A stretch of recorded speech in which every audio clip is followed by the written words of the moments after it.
You're listening to Back to the Roots podcast with Mike Klein and Brian Wood, and today we're joined by Ron Milner, who is a crop farmer in central Ohio, Holmes County, Wayne County, Ohio, and farms quite a bit of acreage and raises a lot of crops for the local organic dairy and chicken farmers in the area. So, Ron, thank you so much for joining us today. I appreciate it. No problem. So, Ron, can you just give us a little bit of background on what got you into farming and what got you into organic farming mostly? When you started farming up to present day? I was working for my father. I was born and raised on a farm. Got married at a young age. Got out of farming. Worked for my wife's father. Chemical waste disposal plant up in Grafton, Ohio. Worked there 22 years. Started to farm again after we got out of it. One day I just up and quit, and then we went full-time farming. I worked for a big dairy farmer here in Holmes County. I think they were milking 250 head. I didn't do any of the milking. I did all the feeding, repair, maintenance, crop, all the crop work. Who was that farm? Kurt Schlegel. Oh, Kurt Schlegel. Yep. I got I worked for almost 2 years. Okay. First time I ever was on a dairy farm. I didn't have anything to do with the milking, which is fine with me. I don't like milking. But I'll feed, do all that. It's not a problem. Two people actually got me into organic. John Easterly, he was running around here years ago trying to get everybody to switch to organic. He was a good friend of mine. He got killed about 5 years ago. Yeah, he got killed. He had a round bale up in Michigan. They were loading a truck, and a round bale wrapped hay fell on him and killed him. Oh, no kidding. Yeah. I did not know that. Yeah. Because John was actually instrumental in the organic movement here. Yeah. When he was around. Like, I never met the guy, but from all the other farmers in the area, I've heard his name quite a bit. Yeah. See, he was good friends with the nutritionist, Sugar Creek. Oh, Glenn Carlisle? Yeah, Glenn Carlisle. Glenn and John worked together at Gerber's. Okay, gotcha. So they were the two nutritionists down there. Mm-hmm. And John was a good friend of mine, and he's actually got me pushed into going organic. I had the land to do it.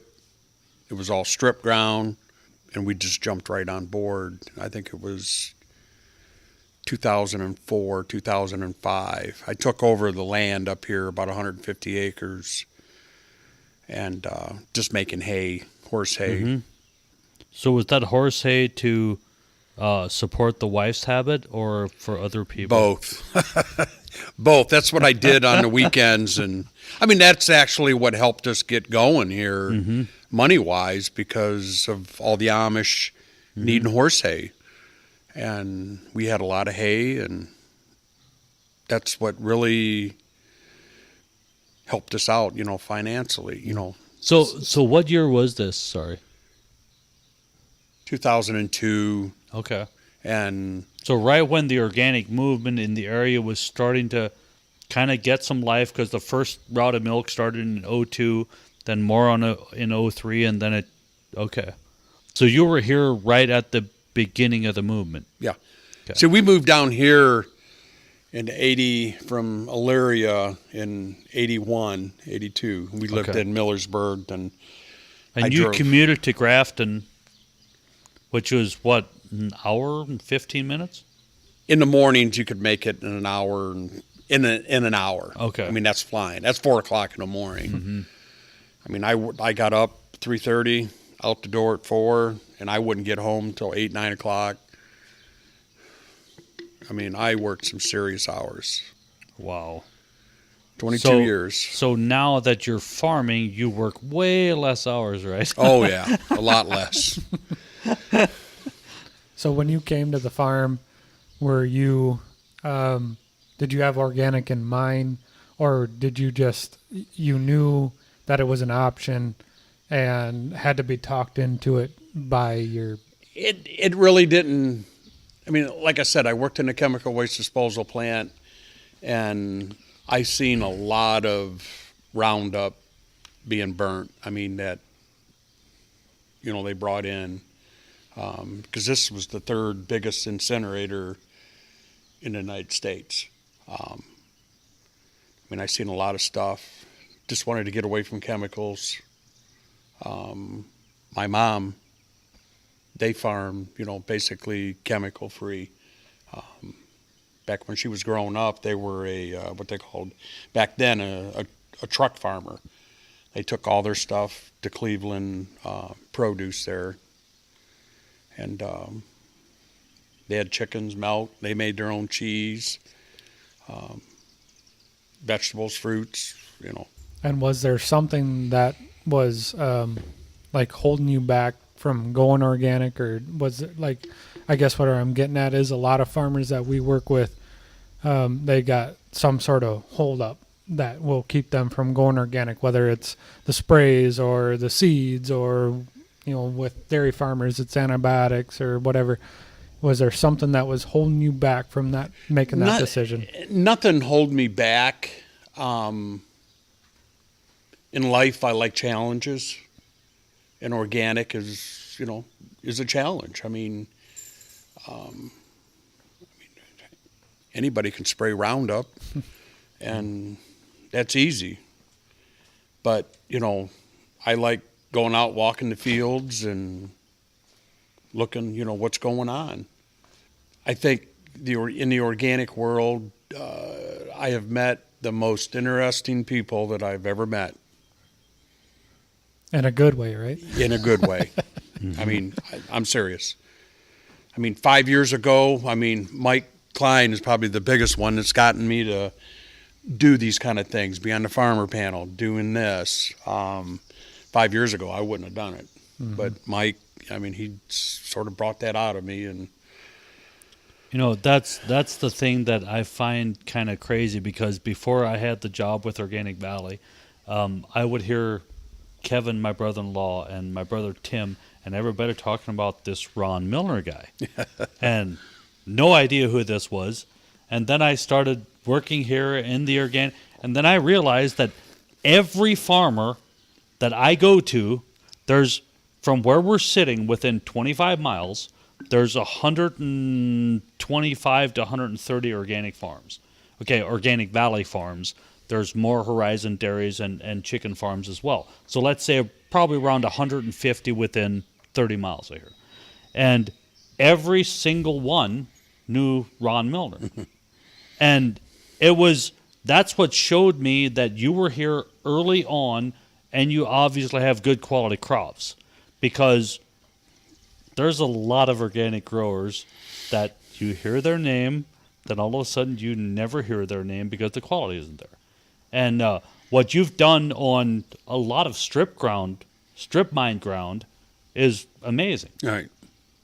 So it's what have you done organically? Did you do anything different organically on the strip mine ground that you would do conventionally to get that to produce? Because that's not an easy thing to do. No, it's not.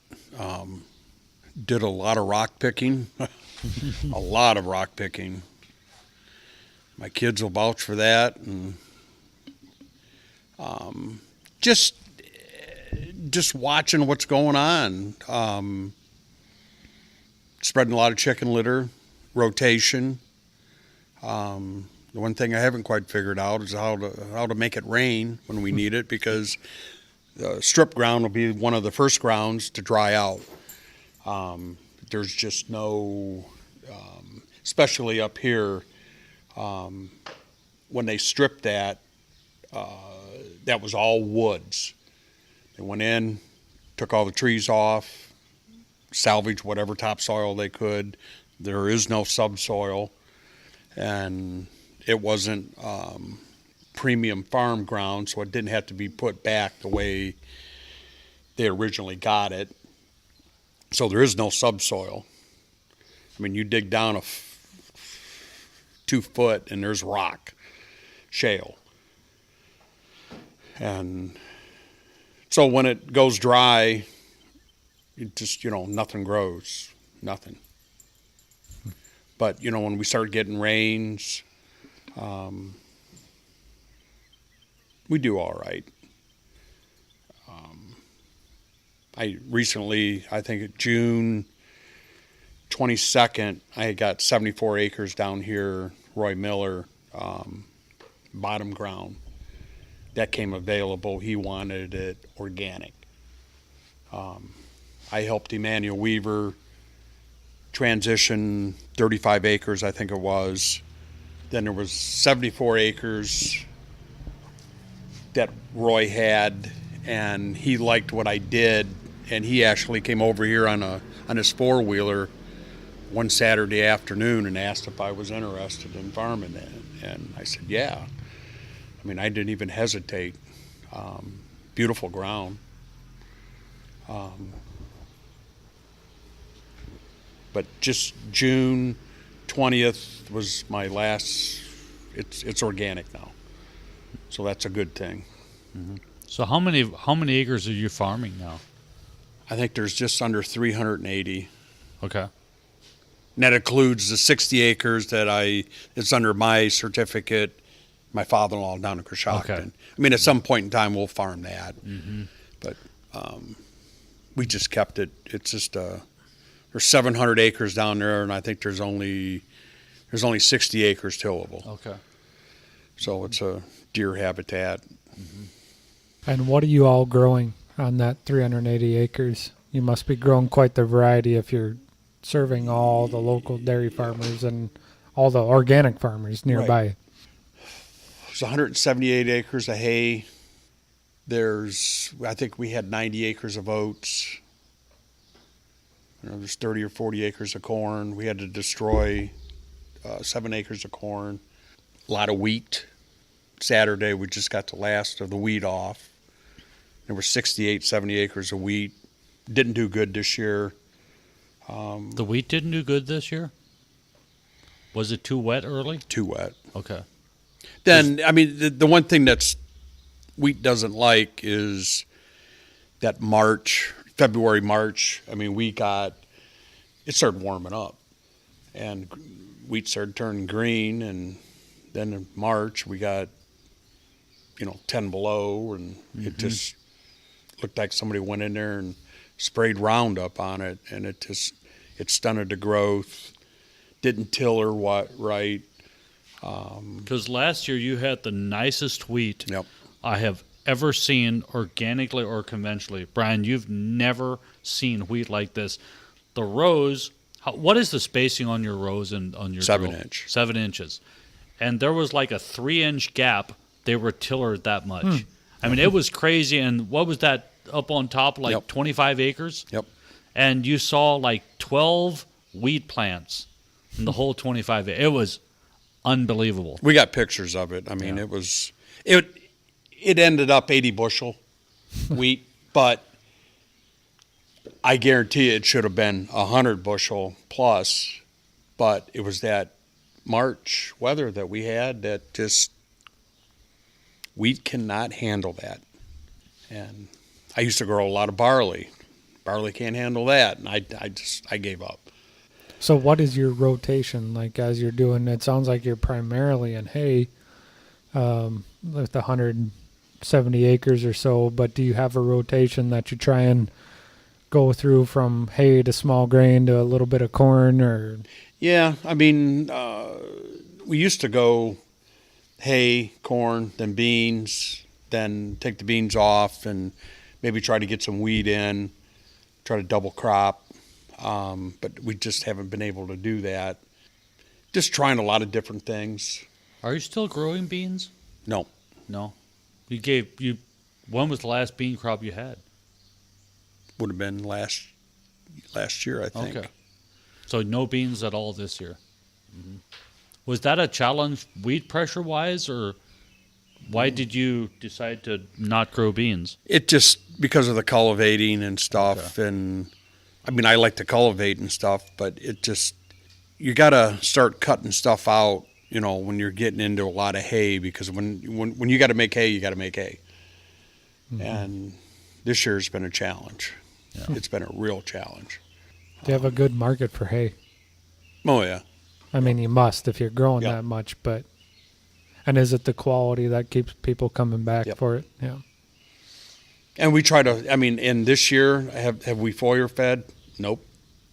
Just haven't had a chance. Mm-hmm. I got efficient out there. I got everything here, but we just haven't been able to do it. Mm. We should be able to here in the next week or so start foyer feeding. The corn looks good. I think I only got 16 acres of corn here in Holmes County and down at Coshocton. I think there's 25. The oats look good. They're going down on me. I saw that when we went through Holmes the other day. Saw the oats went down a little bit, but they look good. Oh yeah, they look real good. But yesterday we had the storm come through, and I was watching on the radar, and I could see it was just gonna graze us here, and they got the wind and the rain. We got like maybe a half an inch. I think Tim got a half an inch. Well, Benton got 4 inches in a half hour. When? Last night. Last night about, I'm going to say 7 o'clock-ish or whatever. Yeah, Benton going straight east just got hammered. Little mini twister, bunch of trees down. And at our house, it was dry under the vehicles on the driveway. But they got slaughtered, and then like Joe Schlabach got like 3/10. So we got a nice little shower at home earlier tonight. Like, I don't know, maybe a 10th. Mm-hmm. So we could use some rain. Yeah, we could use some. So when you look at your organic operation, all your stuff is sold locally, or do you ship some corn or wheat or stuff out of the area? The wheat is probably the only thing that I ship out, and that goes up to Kirby, Ohio. That food grade? Yeah. Okay. And like last year, it went to the DeLong company. Okay. Excuse me. And it went up to Kirby, then it actually went up to Canada. I don't know where it'll go this year. I mean, the DeLong company bought it, the grain bin. There's probably 3,500 bushels in there right now. And that's all going up there? Yeah, as far as I know. Okay. And you didn't raise any barley this year? Is there a reason? Was there just no market for the barley, or why? There is a market for it, but I had 6 years ago, I think that's when I didn't have a combine, and I had Sean Fiker. He does a lot of custom work. Mm-hmm. And he came in and did my barley, and he came in, pulled in the field. Real nice combine, new one, international, had all the bells and whistles. 36-foot head. Yeah. And his monitor was going off at 110 bushels. I have not been able to duplicate that. I have no idea. I had 2 years of that, and every year after that, I get 30 bushel. And it's the same variety. Don't know what happened. So I don't know if it's the genetics or what. I have no idea. Where was that on strip mine ground? That was actually deep mined. Okay. Which that's got subsoil and everything, but that was actually deep mine ground. Okay. Because I am desperately looking for barley straw right now for my pond. And there's not a lot of people that grow it. I can't find any barley straw. I talked to Thurman at the Mount of auction. I have no idea where to get barley straw. I'm like, you have a hay and straw auction. Like, how can you not know where to get barley straw? So when you've also got a little bit of a side business going, other than because farming obviously didn't keep you quite busy enough. So you also deal in molasses and sugar, which a lot of dairy farmers feed. especially the grass-fed, 100% grass-fed farmers feed sugar or molasses for energy to their cows. So how'd you come into that? I don't know, at the wrong place at the wrong time. I just met this girl from India. They actually came, brought her out here because they knew the relationship that I had with the Amish and thought it was a good fix, and they talked me into it. And it's been a good thing. I was doing a lot of spreading of chicken litter, and I was getting tired of that. After about 10 years of that, riding around bouncy fields and getting beat up and getting phone calls every 4 o'clock in the morning. And that got kind of old. So, but doing this, we're putting up a building here, and we're going to be mixing apple cider vinegar and molasses. And we've been digging up a lot of information on apple cider vinegar and the guys that are feeding it. I know a couple guys, neighbors here, that have been feeding apple cider vinegar and molasses and sugar, and he's all grass. I've been getting my milk from him for the last 10 years, and it just something different about the milk. And he's doing good. Mm-hmm. He's doing good. I was actually out to look at his cows last week, and he was really disappointed. He said his cows lost a lot of condition because of the 90-plus degrees, high humidity, really hot. His cows looked phenomenal. They do. I mean, I could not believe it. And the one thing I've noticed over the last 3 weeks or so when I go out to look at these grass milk herds, the body condition on these herds are unbelievable. I cannot believe how good conditioned the grass milk cows are, and almost all of them are feeding molasses and or sugar. And I'm not sure, is that having an effect on the body condition of the cow or not, but it's really impressive. It's interesting because I go to these different farms. I guess I'll pick on Jonah Schlaubaugh. I mean, he pays attention to his cows. I think he's going through a pallet of sugar a month. But his cows look good. I mean. Mm-hmm. So do you think that the sugar and the molasses is helping keep condition on the cows? Or is it more of a milk stimulant? Because I don't know. When I talk to some of these farmers, when the pastures are really good, they don't think they need the added energy.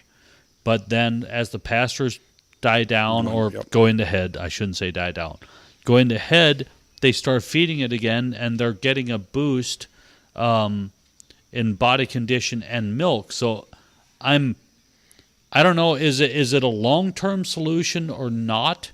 But it seems to really be helping. Emmanuel, he feeds it all the time, every day. I think that's the best way to do it. I think your cows are going to stay more level instead of this up and down. Mm-hmm. But we're seeing this apple cider vinegar. We got 3 fair pigs here, the grandkids, and I wanted to feed them organically.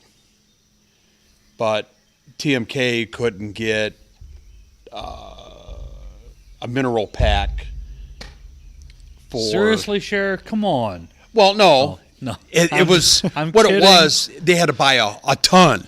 Oh, okay. And I think Cher figured up they only needed 150 pounds for the 5 months. So what does Keith do with the rest and Cher? Yeah, no kidding. So we just fed them the regular way, but we're feeding sugar and molasses. Last week, this is kind of interesting, they weigh the pigs every week. Last week, they didn't get any apple cider vinegar. They always weigh them on Sunday. And when they weighed them, their weight gain was not good. So this week here, they're back on apple cider vinegar. And there's been a lot of research out there that we just dug off the internet, and they're saying got to feed apple cider vinegar. Now, what would that be doing? Like, is that helping feed conversion or what? Feed conversion. They're saying that if you feed the right amount, and I didn't read the whole article, that if you feed them, it was 3 or 4 ounces if I'm mistaken. If you feed them that from start to finish, that pig will go to market 3 weeks early. And that's huge. I wonder what the active, not that we need to know everything about it, but I mean, what is causing that? I give, an ounce of apple cider vinegar to our chickens once a day in their water. Yep. And it certainly seems to help with egg laying and same with our broilers now too. They seem to be just growing like crazy. Right. But what is causing that, I have no idea. I just know it works. Right. I think the wife sent me an email one day, and I even drink it myself. I mean, I've lost 25 pounds here in the last 2 months. No kidding. Yeah. Wow.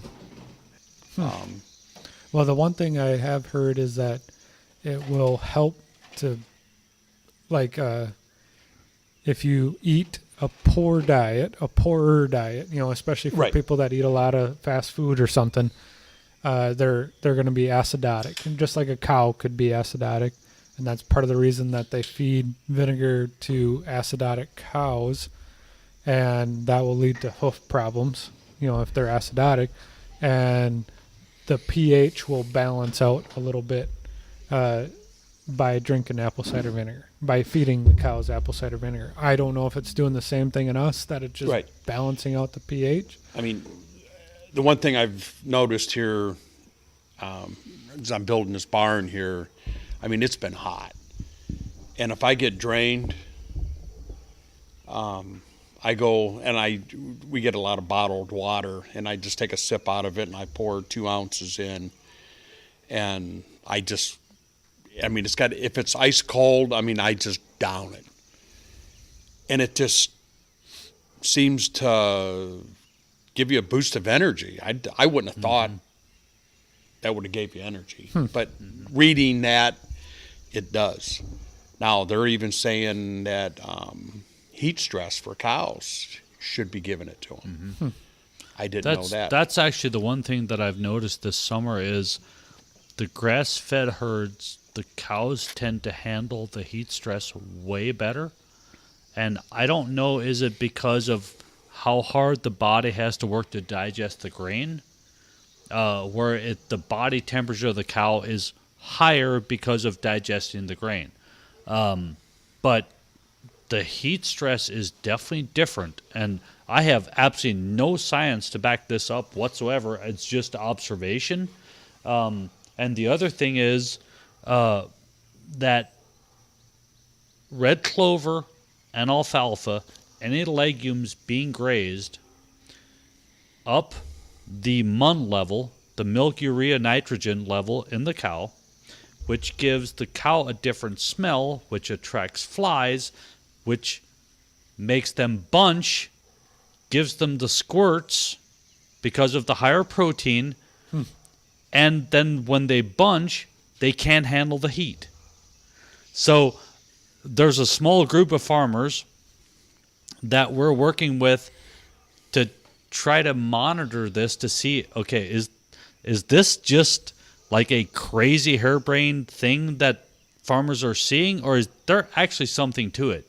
Because Joe Schlabel actually said that as soon as his cows are on clover or alfalfa, they can't handle the heat and they bunch like crazy as soon as, at 10 o'clock. So that to me is fascinating, because there might be something to it, and it might not. Right. It might just be the weather, but I'm trying to remember what the guy's name was. It was a veterinarian that said when your MUN levels, your protein levels in your cow go up too high, your MUNs go up, milk urea nitrogen, and then the smell of the cow changes and it attracts flies.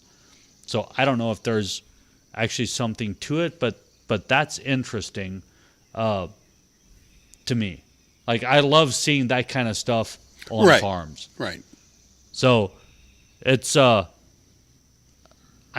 guess I'm really surprised by the guys that are all grass fed, because this is the third year that we have the 100% grass fed herds here, and we'll be talking to Joe Schleybaugh tomorrow, who's one of the grass fed farmers. How good they keep condition. Now, Joe, I haven't sold him any sugar or molasses in a while here. I know he still has some, and Yeah. he's started feeding it again. So I don't know. A lot of this is so new to me that I'm just trying to observe and trying to figure it out. But it really does boil down to forages with high energy levels and not crazy high protein.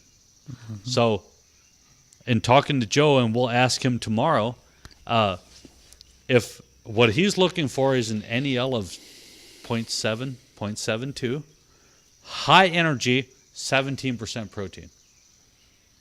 Okay? You better have some serious good grassy hay to get that. Right. But he knows exactly what he's looking for, and it's working for him. Yeah. And that is what I find really, really exciting, is when you have farmers who have kind of figured out what works for them, and now they can look at your forage samples and go, hey, This Ron, is what I want. This is what I'm looking for. And then you, as the local grower, can try to hit that target for them. Right. So it works so great for the dairy guy and for the grower like you. Like your first cutting hay that I actually helped haul silage wagons down the hill, and I was pretty sure I was going to die because that wagon was way too heavy for my tractor, and I kept grabbing gears, and we all survived. But I was actually thinking, because Jackson was with me on the tractor, and who's 6, and I was thinking, okay, if I jackknife and go this way, I've got to throw him that way, and if I jackknife and go this way, I'm going to have to throw him that way. Like, that's how sketchy it was. So I was kind of glad to get home that night. The other thing that we're going to do this year, and I heard rumors about this where I'm getting the apple cider vinegar, spray apple cider vinegar on your hay that you're going to wrap. Really? Yeah. It'll increase the RFQ. It'll help all your numbers. Like, Big time. are they real numbers or? Yeah. Okay. Now- So you would almost need an applicator on your baler, is what you're saying. Well, I went to Boomtown. I got to go get it. They made me up something. It's just a 55-gallon drum. We're going to put our mixture in there. We got an electric pump on it, and we got a nozzle that's going to put out, I don't remember. It's a big nozzle. Okay. It'll spray 42 inches. I figured that's wide enough. On your windrow. Right. So what we're going to do is just throw it on the four-wheeler, and then we're going to do some experimenting. I'll flag it. Just run ahead and. Right. Interesting. And if it works, what we're going to do is, and this is going to cost quite a bit of money, and I got Pure Life is going to help me fund this. We're going to do a bunch of hay with none on it in the same field, and a bunch of hay with it on it. Then we're going to individually wrap it, then set it off to the side. And that's why I got my daughter-in-law to help do the documentation, to see what is actually going on. Mm-hmm. But they're even saying put out, molasses on it too. Mm-hmm. So, there's a vet who I don't want to name because he told me this in private, but he said there's only one treatment, organic treatment, that he guarantees, and that is apple cider vinegar to a dry cow. She'll never get a mill fever. He said 2 ounces of apple cider vinegar per day to a dry cow, she will never get a milk fever. And I know of 2 farmers that have done that, and the one said that he has not even, when a cow has milk fever, you feel her ears, or like she's coming down with it, her ears are cold. Okay, that's the first indicator. He said, I haven't even had any cold ears since he started feeding it like 3 or 4 years ago. So there's something in apple cider vinegar that is helping a dry cow. And I am fully convinced apple cider vinegar is extremely beneficial to a dairy herd and to human beings as well. But I'm really excited to see that on the hay. I want to see what it does. Well, I just made Organic Valley happy, Dustin. Oh. Because I bought 2 semi-loads of Organic Valley, or apple cider vinegar from Dustin. Okay. So you're really hoping this works. It better. It better. But yeah, I mean, from what we're seeing, and yeah, there's no doubt in my mind that we need to be feeding apple cider vinegar. Well, and I always go back to like Dr. Guy, our one of the veterinarians that we work with. He says, "Do we really have to know everything? At some point, you just gotta see that it works and go with it. It's like we may not know everything that apple cider vinegar has in it, but one thing I do know is it's a basically fermented apples, Right. essentially. And it's a probiotic, essentially. And that's one thing that we are just on the very, very tip of the iceberg of knowing anything about what probiotics do to us, to Right. animals, to everything, because there's so many different bacteria, beneficial bacteria. And I always compare it to feeding the soil life. Feeding the soil life is comparable to feeding probiotics to our gut. Mm-hmm. You want to populate your gut along with the soil with food for the beneficial bacteria. That's what probiotics are. And so it makes a lot of sense that putting apple cider vinegar onto hay could affect something. I don't know what it's going to affect. It's probably not a silver bullet for every last everything thing, but there's a lot of things that we're at the very tip of the iceberg of knowing what they do. And do we really need to know everything about them? I don't think so. If they help, go with it. Right. Exactly. If it works, why do you care what it's doing? Yep. It's Right. working. Right. That's going to be really interesting to see those because of the foliar research that's been being done this year. I talked to Lou Saline, Right. who's the researcher from Ohio State that is actually, they're testing your fields. They're doing my field and a couple of other farmers Right. in the area.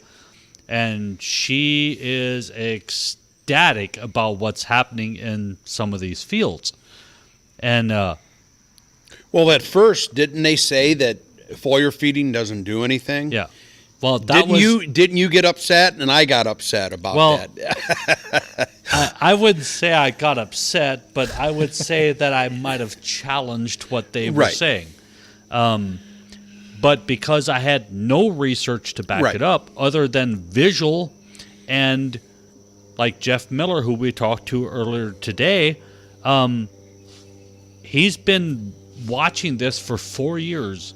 And when the cows prefer to eat that part, that's what he's going on.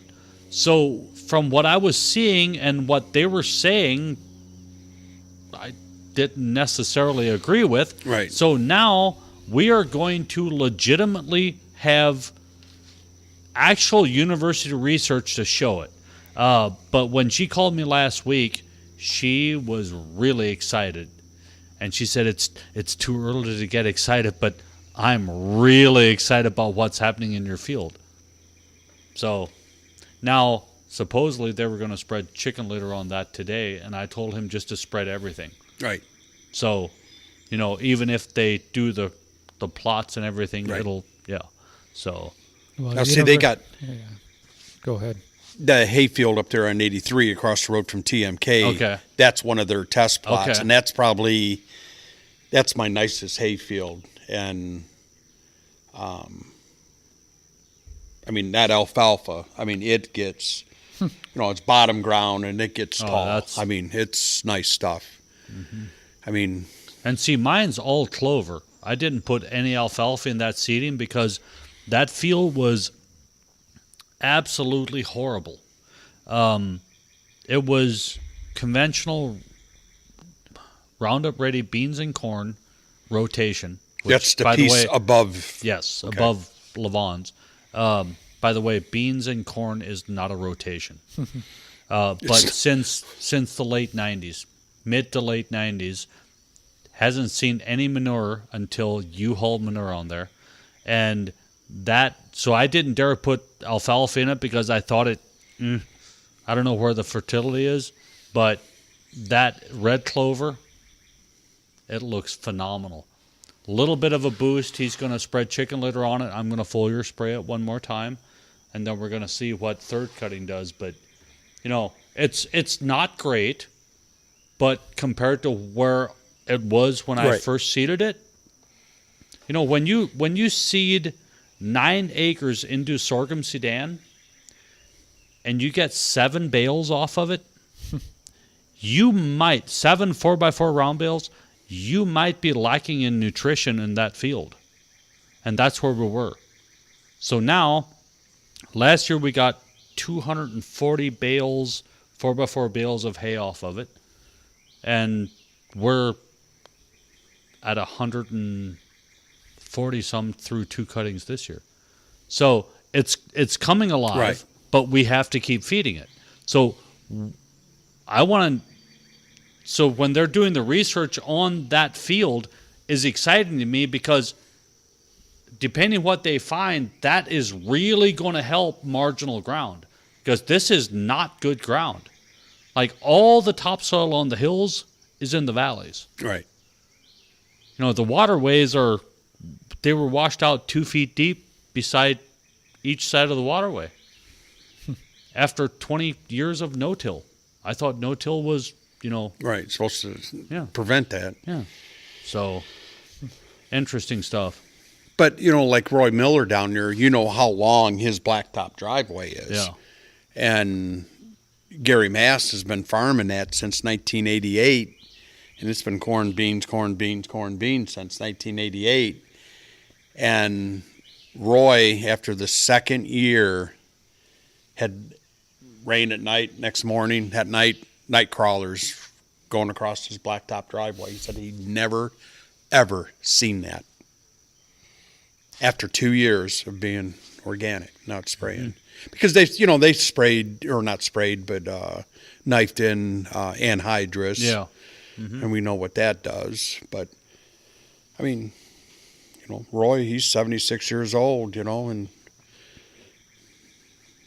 he loves it, Yeah. He doesn't, where he lives, and the reason why he wanted that organic, they came in there, sprayed them fields 3 times, and where he lives, that just sort of hung all the spray. Like the house, if you can picture, is kind of back in Woods. in the valley or the end of the valley. So when they sprayed, everything would drift up and just sit at the house. I mean, it's crazy. And what's exciting to me is when you drive past there, oh my goodness, it's actually green. Yeah. Like green all year, not just while there's corn or beans growing. Like there's actually, you're getting photosynthesis all year long. And it's really what I find exciting, what has happened in the last 5 years is how many people, and we talked to Jeff Miller earlier, how people who want their farms or their land farmed organically are finding the organic farmers and are willing to take less money for rent because they want it done right for a long-term Right. big picture. That to me is exciting, because if you go back 10 years, nobody wanted their land farmed organically because it was weeds everywhere. Right. Okay? And it's not. I mean, trust me, there's organic farmers that grow really great weeds. But there's also conventional farmers that grow really great weeds. Only theirs are Roundup resistant. Mm-hmm. So it's where organics has come since the early 2000s here is mind-blowing. I mean, when you really think about it, over 200 organic farms in the state of Ohio. I'm talking dairy. Is that what there is? 200? Yeah, there's. I think Organic Valley has like 187. So I'm going to say probably about 225 organic dairy farms. Now you take all the vegetables and everybody else, it's probably well over 300, possibly over 400. But in 97, when my dad had the organic meeting in the shop, and there were 12 farmers and 14 guys who were there to watch the crazy 12. It's crazy, but it's working. I mean, really, it is. Once a system starts working, the organic system, once you get your soil alive, right, it takes on a life of its own. It takes time. Yeah. Well, what did you see with your strip mine ground? Like, how long did it take to actually go from?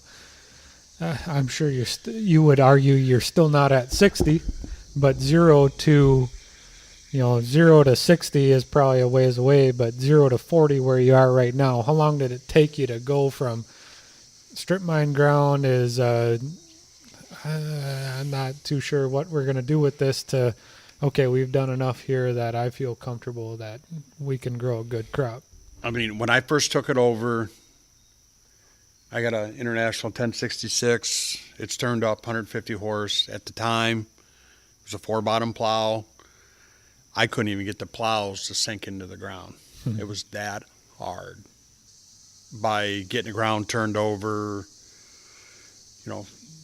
getting some life in there, because there was no earthworms. You couldn't find any.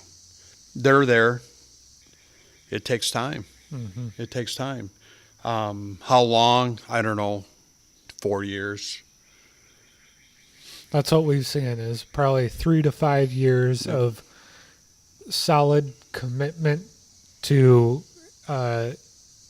putting in fertility, putting in manure, commitment to eventually seeing something coming off that ground. It's going to be 3 to 5 years. Right.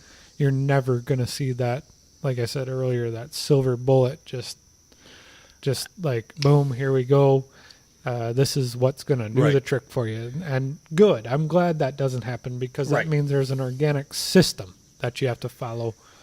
I mean, talking to Todd Zayers from Soil Biotics, and the one thing that I notice, my mom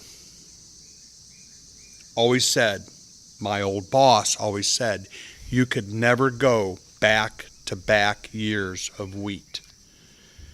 Mom always said, second year, you won't produce enough bread to put on the table.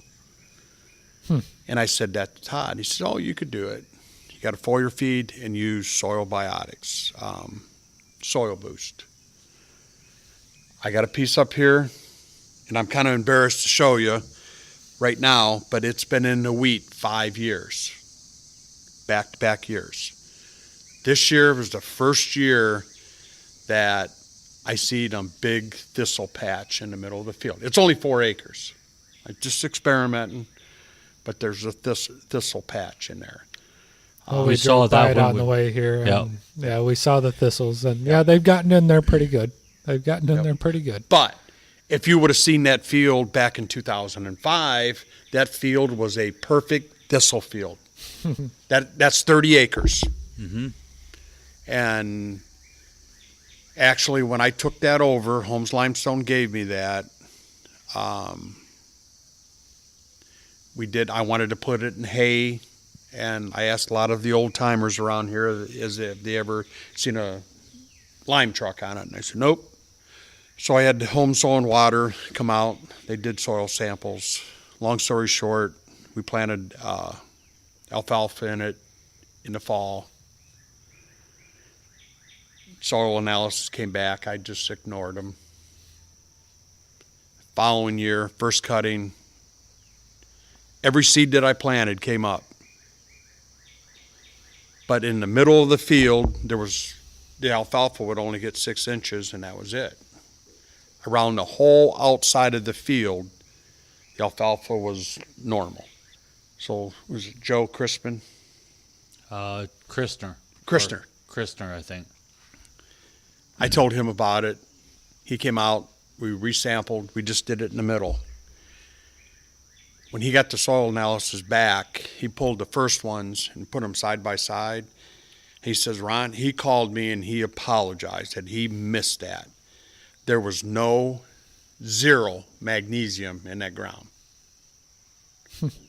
And we dumped, at the time, we were getting the eggshells from Larry Loader down in Millersburg, and I put on 4 ton.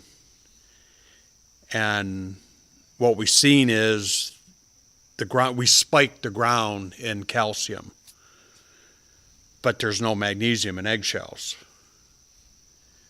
So Joe said what he suggested is go in there, spread 2 ton of high calcium, high magnesium lime. That second year, the second full year of alfalfa, it was just like a completely different world. I had alfalfa. Really? But there was no magnesium. I can't even think of his name, Ben, down here at Holmes Ag. I showed him the analysis. He says, I'd never seen that before. Never seen that like before. No magnesium? None.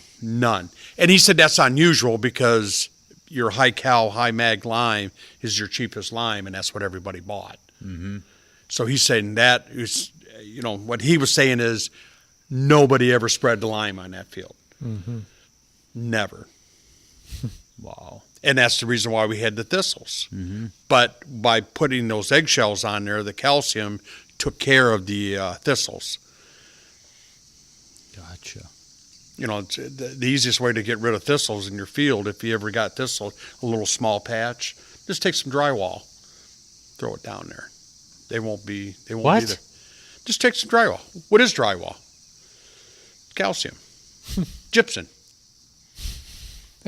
Once that breaks down, but you don't want to do that organically because there's glue in there.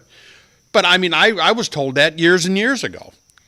No kidding, because I had a patch of thistles in my pasture field, and John Daniel told me, just put a whole bunch of gypsum on it. I'm like, whatever. Yeah. So I bought a bag of gypsum, and I spread like 30 pounds in a 40-foot circle. I haven't had a thistle in there since. Like, okay, it almost ticked me off how well it worked because I was like, no, that's not going to work, but it did. I mean, we was even, at the time, this was back after I left, the dairy farmer, Kurt Schlegel, and I was in with Jim Krosky spreading the eggshells. We was going to get all the gypsum board from out of Lorain County.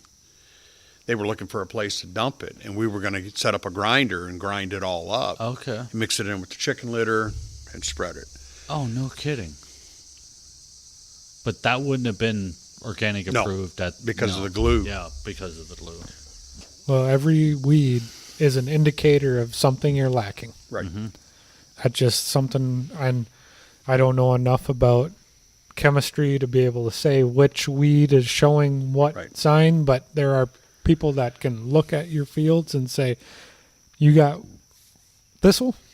Well, that's short of magnesium, and or you got pigweed, you're short on something, and they're indicators of something that is going on, and that's just Mother Nature sending a signal to you that, hey, something ain't right here. Mm-hmm. Figure it out.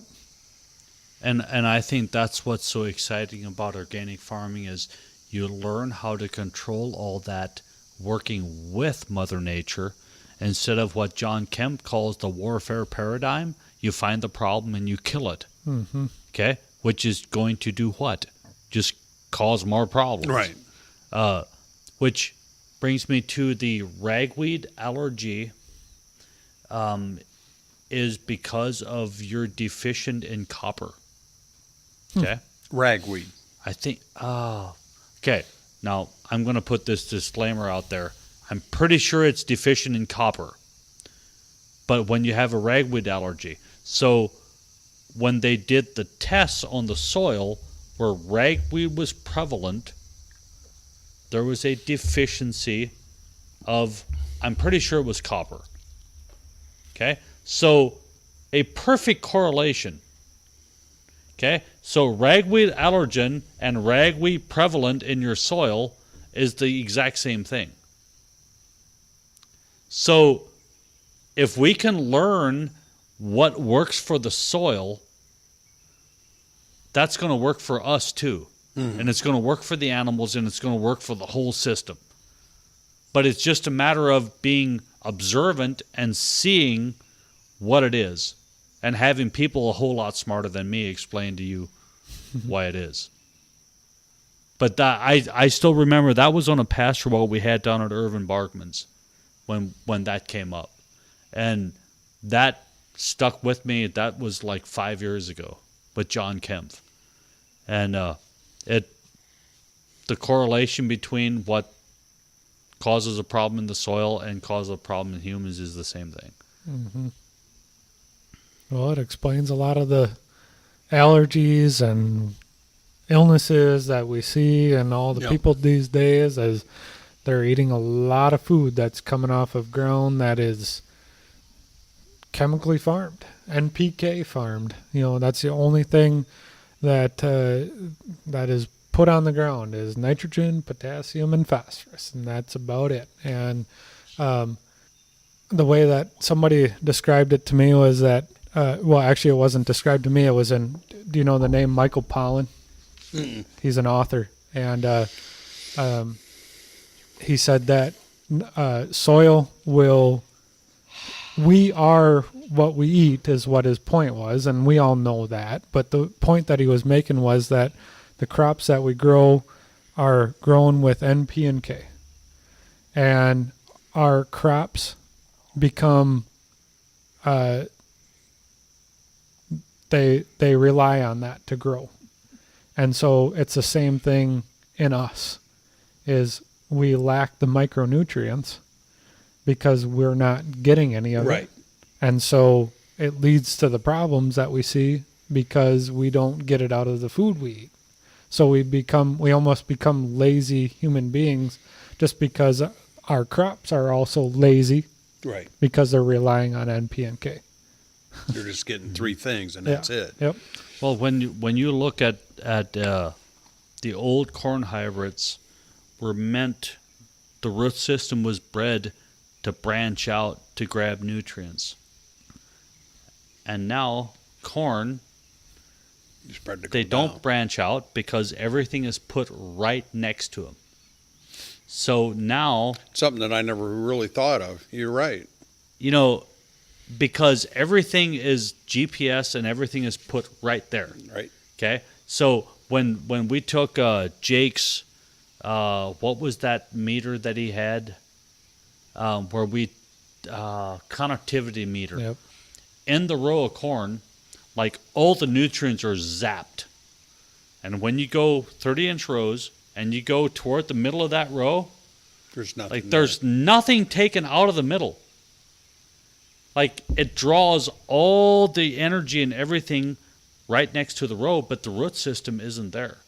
So, in talking with some corn breeders, they're actually going back, especially on the organic varieties, to go back to the roots that really branch out and try to draw nutrients from the soil and not look at the field as only a parking lot where we put the seed and you haul everything in for that crop. There's a lot of exciting stuff happening. Oh, with, yeah. You know, because I always look back in, like my grandpa and my dad, you know, all the hundreds of years of understanding working with Mother Nature got lost in about 40 years. Mm-hmm. Because there's roughly two generations that never learned how to farm in harmony with nature. And it's really hard to regain that. And now that it's coming back, I think it's really exciting. Oh, yeah.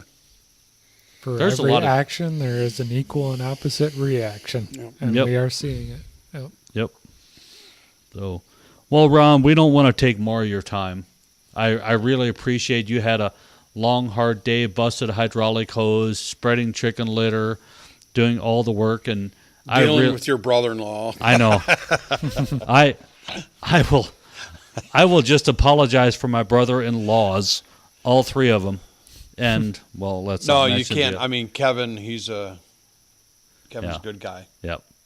So I've got 3 brother-in-laws and 1 brother, and they're all organic dairy farmers, and I work for Organic Valley, so it's pretty cool actually. So And I spread chicken litter, and I work with them a lot, so Yep. I know them So- all. that's I got to know Ron through my family. So Ron, thank you so much for joining us. This was really fun, really entertaining. So I appreciate everything you do. So thank you. Yep, Thanks, not a problem. Thank you.